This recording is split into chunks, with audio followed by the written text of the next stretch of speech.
Israel rests from victory before encountering some strange travelers from outside of Canaan. Travelers with a tall tale, intent on deception. On the Bible Brief. Tell a friend about the Bible Brief today. Your recommendation can help your friends learn the Bible in a whole new way. Tap share on your podcast player and share your favorite episode.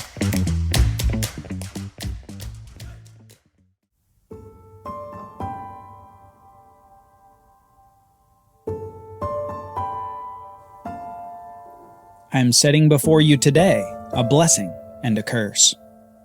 The blessing if you obey the commandments of the Lord your God, which I command you today, and the curse if you do not obey the commandments of the Lord your God, but turn aside from the way that I am commanding you today, to go after other gods that you have not known. And when the Lord your God brings you into the land that you are entering to take possession of it, you shall set the blessing on Mount Gerizim and the curse on Mount Ebal. From the speech of Moses in Deuteronomy chapter 11. The nation is only 2 cities into the war for the land of Canaan. Only 2 battles, and Israel had already had a taste of the blessing and the curse that Moses spoke of. First they encountered blessing at Jericho, a seemingly impossible victory without the loss of a single soldier. A total victory that harbored a secret disobedience. A disobedience that would mean the experience of cursing as they tried to take on the city of Ai. Instead of easy victory, they suffered an embarrassing defeat with the loss of 36 men. Achan, one of the Israelites, had violated God's command at Jericho, and his sin spread consequences to the nation. It was only after Achan had been dealt with that Israel was able to conquer the city of Ai. These experiences made Israel live the blessing and the curse. They saw that when God fights for a nation, that nothing can keep it from victory. But when God isn't with them in battle, they flee before their foes. The presence of God allows for the blessing of victory to be realized, and the presence of God in battle is directly connected to the obedience of the nation.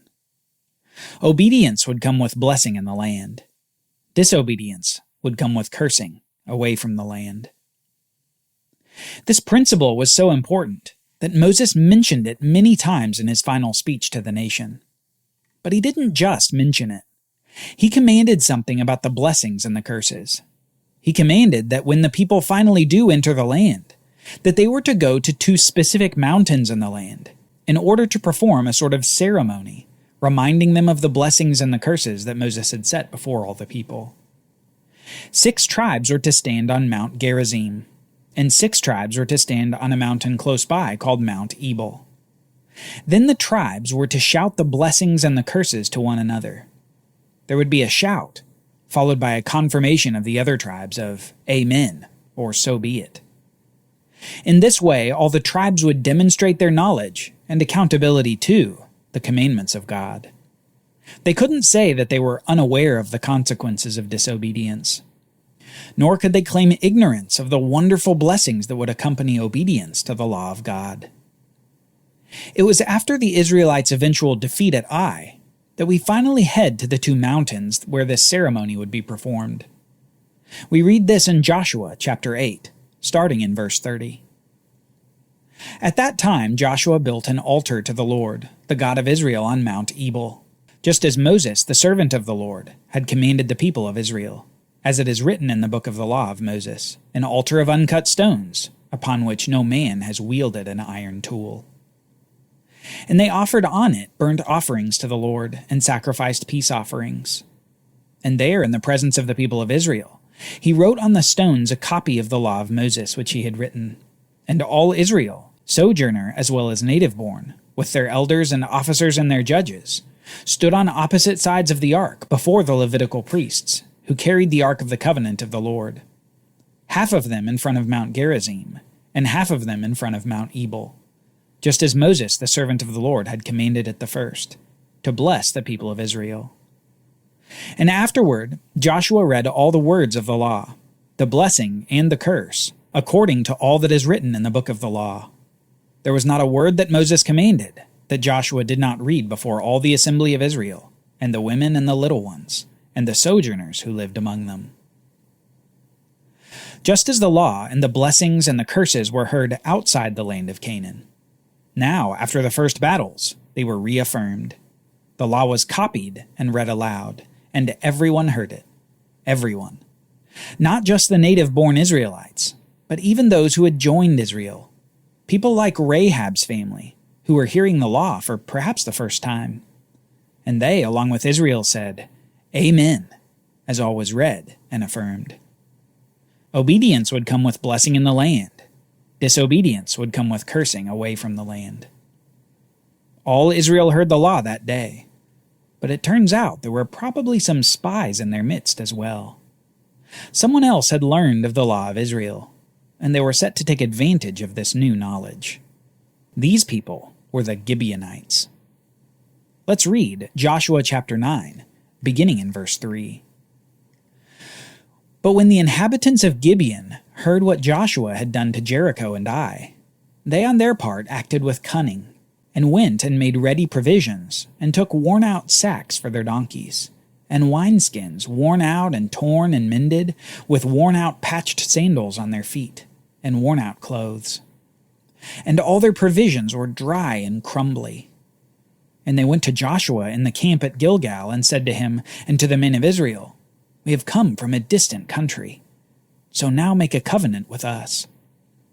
But the men of Israel said to the Hivites, "Perhaps you live among us, then how can we make a covenant with you?" But the Hivites said to Joshua, "We are your servants." And Joshua said to them, "Who are you, and where do you come from?" The Gibeonites, a subset of a larger people group called the Hivites, are a fearful people, and rightly so. They had heard of what happened at Jericho and Ai. They had heard what had happened to the Midianites and the Amorites on the other side of the Jordan River. They had even heard of what Yahweh had done for the nation as he delivered them from Egypt. But this fear doesn't drive the Gibeonites to leave the land in order to spare their own lives. Instead, it drives them to deception. Apparently, they had heard of the laws of Israel, and likely they'd listened to Joshua's reading by Mount Gerizim and Mount Ebal. And among those laws was a command that differentiated the people of the land of Canaan from people from other lands who were merely in the land of Canaan. Through Moses, God had commanded that the people of the land of Canaan should be completely wiped out. Everything that breathed in a city should be killed. And remember, this was done for this reason, that they may not teach you to do according to all of their abominable practices that they have done for their gods, so that you sin against Yahweh your God. And yet, for distant cities, or for those who are merely in the land of Canaan, but not of the land of Canaan, the policy was one of forced labor. That is, that the people should be forced to serve the people of Israel, rather than be completely wiped out. The Gibeonites apparently have knowledge of this legal differentiation, and so they surmise that if they can convince Israel that they're merely foreigners dwelling within Canaan, that they might be spared the total population devastation campaign that was waged on the other cities in Canaan. They didn't want the city of Gibeon to be the new Jericho or the next Ai. So upon Joshua's question, "Where do you come from?" they answer like this. They said to him, "From a very distant country your servants have come, because of the name of Yahweh your God. For we have heard a report of him, and all that he did in Egypt, and all that he did to the 2 kings of the Amorites who were beyond the Jordan, to Sihon the king of Heshbon, and Og the king of Bashan, who lived in Ashtaroth. So our elders and all the inhabitants of our countries said to us, 'Take provisions in your hand for the journey, and go and meet them, and say to them, We are your servants. Come now, make a covenant with us.'" So these men from Gibeon inside the land tell a tall tale of the fame of Yahweh that had spread to their distant land, and that they had come from the land to make a peace covenant with Israel. And in an attempt to prove their story, the Gibeonites show their old crumbled bread, their worn-out clothes, and broken wineskins. False evidence of a long journey that they had supposedly been on to find Israel from this distant land. And sadly, Israel falls for the ruse without so much as a prayer to God. We read this in verse 14.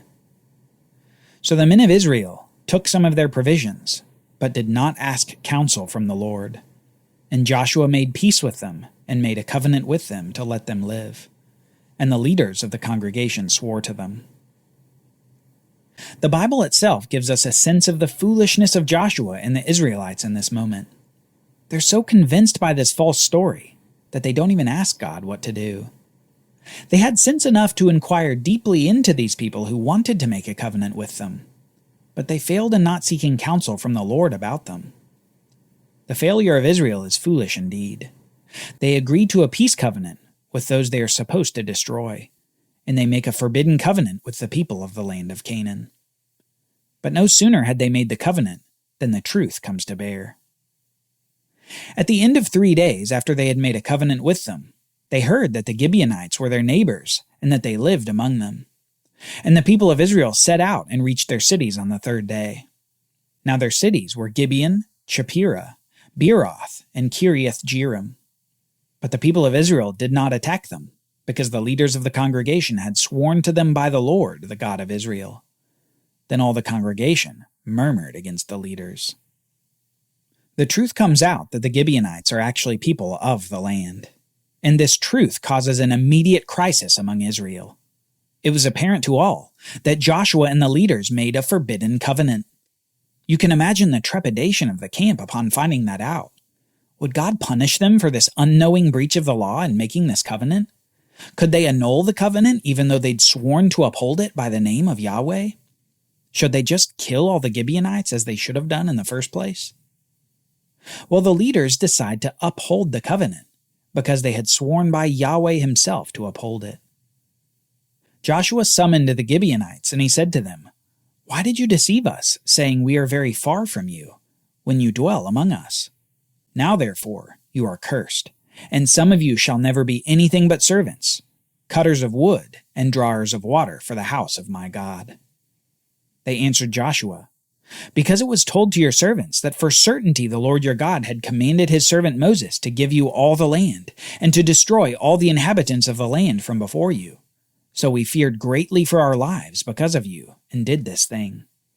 And now behold, we are in your hand.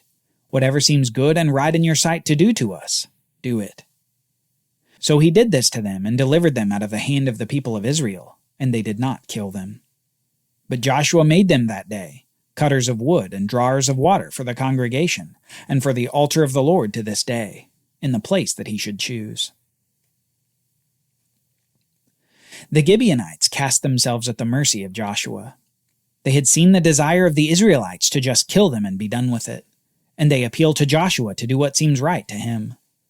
And so Joshua decides to force them to labor, as if they were from a distant country and not from within Canaan. He was stuck between a rock and a hard place. His oath by Yahweh and a command by Yahweh, and Joshua tries to make the best of the situation. The Gibeonites would be cursed as laborers for Israel forever. Yahweh merely stands in the background of this story. Never is a prayer recorded from Joshua about what to do. Never do we see an intervention from Yahweh. Never do we see a suggestion from among Israel that Yahweh should decide what is to be done. Instead, we see a deafening silence toward God. Joshua just does what seems best to him.